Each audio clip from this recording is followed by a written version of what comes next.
천억 원 규모의 버스 준공영제 예산 편성을 놓고 제주도와 의회가 맞서고 있습니다. 일반 회계를 요구하는 도의회에 맞서 제주도는 특별회계를 고집하고 있습니다.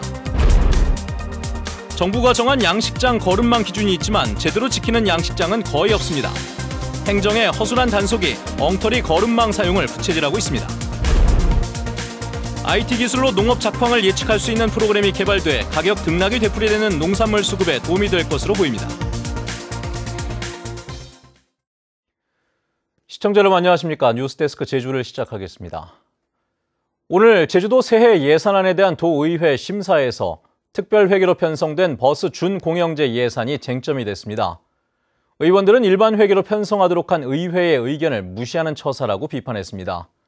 또 민간 위탁 사업과 상수도 유수율에 대한 문제도 거론됐습니다. 홍수연 기자가 정리해드립니다. 버스 준공영제 시행과 관련해 제주도가 편성한 내년도 예산은 924억 원, 복권기금 251억 원과 일반 회계 전입금 673억 원으로 제주도 개발사업 특별회계로 편성했습니다. 의원들은 지난 1차 추경 당시 버스 준공영제 예산을 일반 회계로 편성하도록 부대 의견을 제시했는데 왜 다시 특별회계로 편성했냐고 따졌습니다. 결과적으로는 2019년도 예산을 또다시 개발 특별회 전출을 통해 가지고 버스에다 재정 지원 계획을 세우고 있거든요. 예. 우리 의회의 부대 조건들이 틀린 건가요? 특별회계는 사회복지사업과 1차 산업진흥자금에만 사용하도록 한 조례 위반이라는 지적도 제기됐습니다. 조례를 문제가 있어서 조례를 개정하려고 그랬는데 이 예산을 쓰려고 부결됐는데도 불구하고 버젓이 특별회계로 예산 올린 건 무슨 배짱입니까? 동일한 사업에 대해서 일반 회계와 특별 회계를 분리해서 편성을 하지 말아라. 하나의 회계에 편성하라. 이런 감사 지적이 있었기 때문에 갈수록 높아지는 민간 위탁사업 예산 비율도 도마에 올랐습니다. 더불어민주당 강성희 의원은 민간 위탁사업 예산이 7년 새 5천억 원 넘게 증가했다며 원희룡 도정의 공무원 증원에도 전문성은 떨어지는 것 아니냐고 지적했습니다. 위탁사업 관련 비율이 굉장히 높아지고 있어요. 아시고 계십니까? 예, 알고 있습니다. 저는 이거는 우리가 조직 개편하고 공무원 수를 늘려온 거하고는 굉장히 앞뒤가 안 맞는 현상 아닌가라는 생각이 들거든요.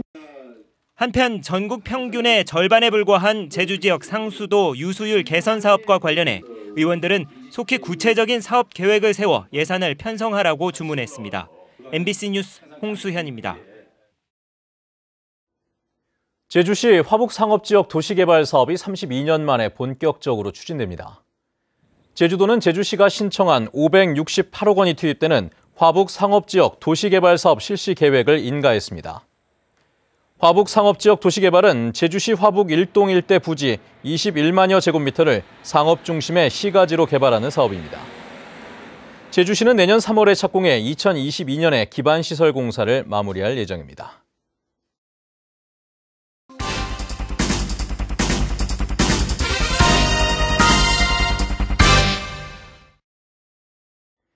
네, 이슈 추적. 오늘도 양식장 배출수 문제를 다뤄보겠습니다.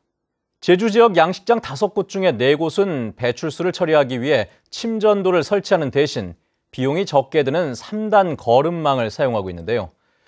그런데 이 3단 거름망조차 설치 기준을 지키는 업체가 거의 없고 행정도 단속에는 손을 놓고 있습니다.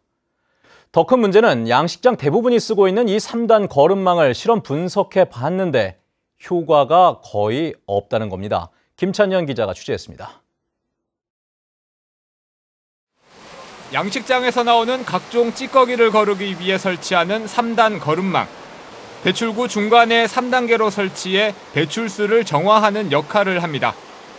구멍 뚫린 철제판만 설치하면 되기 때문에 도내 양식장의 80%가 이 거름망을 사용하고 있습니다. 3단 거름망에 대한 환경부의 설치 운영 기준. 양식장에서 배출되는 모든 물은 거름망을 통과해야 합니다. 거름망의 구멍 크기는 1차가 5mm, 2차와 3차는 3mm와 1mm를 설치하도록 되어 있습니다. 양식장에서 사용하는 거름망은 어떤지 현장을 확인해 봤습니다. 거름망은 2개뿐이고 구멍의 크기는 차이가 없이 모두 6mm로 기준보다 6배가 큽니다. 여름만 하게 되면 찌꺼기 같은 게 막히게 되면 그냥 이 물이 수익에 계속 올라갈 거예요. 바로 찌꺼기 같은 게 올라가요. 양식장 거름망을 제작하는 업체를 찾아가 봤습니다. 양식장들이 현실에 맞지 않는 규정이라며 기준에 맞게 제작하는 경우가 거의 없다고 얘기합니다. 1mm 쓰면 이제 구멍 다 막혀버리는데 어떡할 거냐 해가지고 하수연들을 좀 하고 있죠. 하여튼 최소 해봐야 뭐 3mm 그 정도까지는 되겠죠. 설치와 운영 기준이 엄연히 문서로 있는데도 전혀 지켜지지 않고 있는 셈인데 행정에서 거름망 규격이나 구멍 크기는 아예 확인조차 안 하기 때문입니다. 거름망 구경 이런 것도 혹시 측정을 해요? 그렇게까지는 못하고요. 가서 있으면 횡단 거름망이 정확하게 갖추어져 있는지, 거름망 아예 들러버리고 사용 안 하고 있는지 이런 것들을 가서 확인하고. 더 큰 문제는 이 거름망의 제거 효과에 대해 한 번도 검증이 이루어지지 않았다는 점. 취재진이 제주대학교 연구팀과 실험을 해봤습니다. 부유물질을 물에 섞은 뒤 1mm 거름망으로 걸러봤습니다. 실험수를 붓자마자 순식간에 거름망을 통과해 빠져나오고 육안으로도 걸러지는 게 전혀 없어 보입니다. 무게 측정 등을 통해 분석한 결과 부유물질 제거율은 1%도 채 되지 않았습니다. 1mm 망으로 했을 경우 거의 부유물질이 거의 다 100% 통과된 현상이 나타났습니다. 이것은 이제 큰 입자 같은 경우에는 물론 이제 효과적일 수 있지만 작은 입자 같은 경우에는 어떤 이제 해양으로 배출수를 통해서 그냥 빠져나간다고 생각하시면 될 것 같습니다. 3단 거름망은 배출수 시설 기준 강화에 양식업계가 집단 반발하면서 환경부가 1998년 업계의 의견을 들여 허가해준 수질오염 방지 시설입니다. 그런데 양식장에서는 이 규정을 제대로 지키지 않고 행정은 효과 입증도 없이 이를 관행적으로 묵인하면서 양식장 배출수는 걸러지지 않는 거름망을 통해 청정 제주바다로 그대로 흘러들고 있습니다. MBC 뉴스 김찬현입니다. 올해 노지감귤 생산량은 47만 톤이 될 것으로 예상됩니다. 제주도가 지난주 노지감귤 관측 조사를 실시한 결과 올해 생산 예상량은 47만 톤으로 지난해보다 3만 톤 많을 것으로 예측됐습니다. 올해 감귤 당도는 9.5브릭스로 지난해와 평년보다는 조금 낮았으나 산 함량은 0.86%로 적어 감귤 맛은 좋은 것으로 분석됐습니다.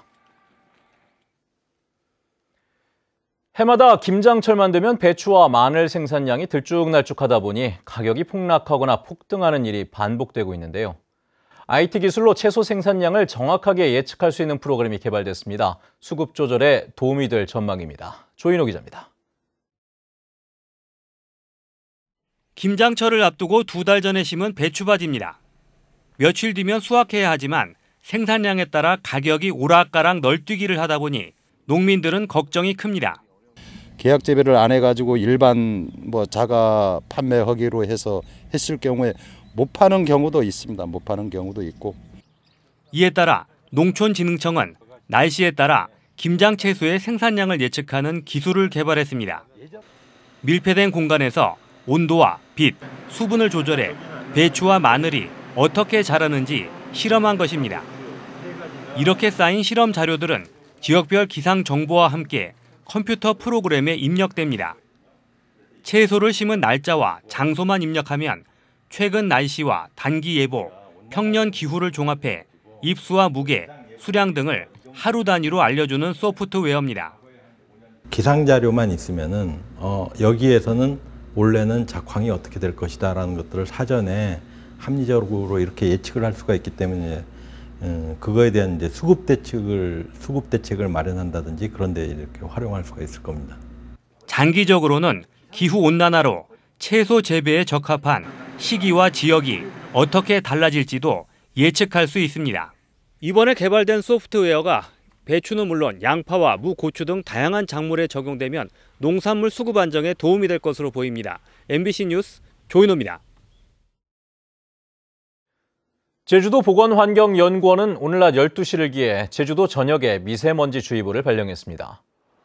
오늘 오후 제주의 평균 미세먼지 농도는 기준치인 151 마이크로그램을 웃도는 매우 나쁨 상태를 보였습니다.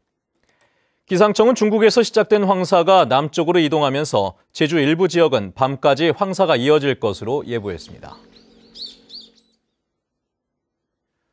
고희범 제주시장은 취임 100일을 맞아 기자회견을 열고 내년 상반기에 차고지 증명제 도 전역 전 차종 시행을 위해 노력하겠다고 말했습니다.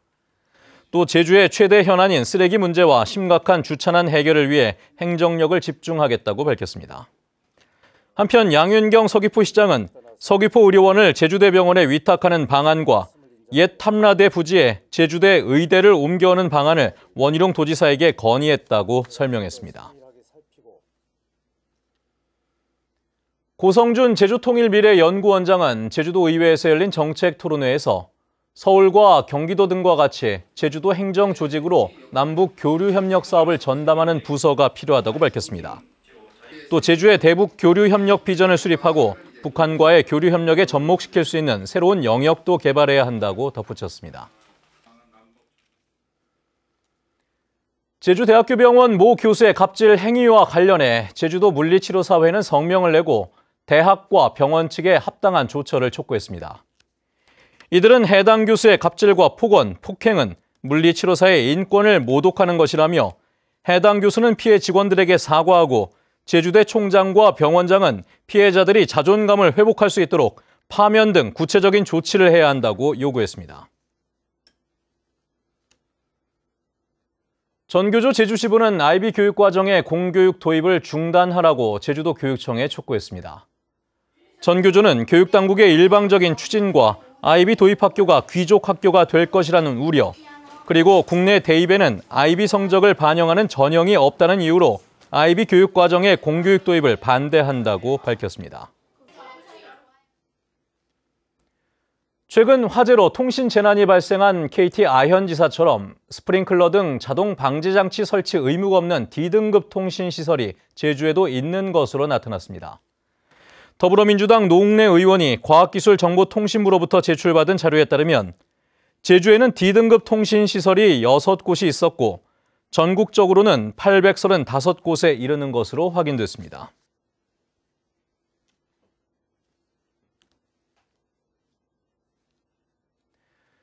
뉴스데스크 제주였습니다. 시청해주신 여러분 고맙습니다.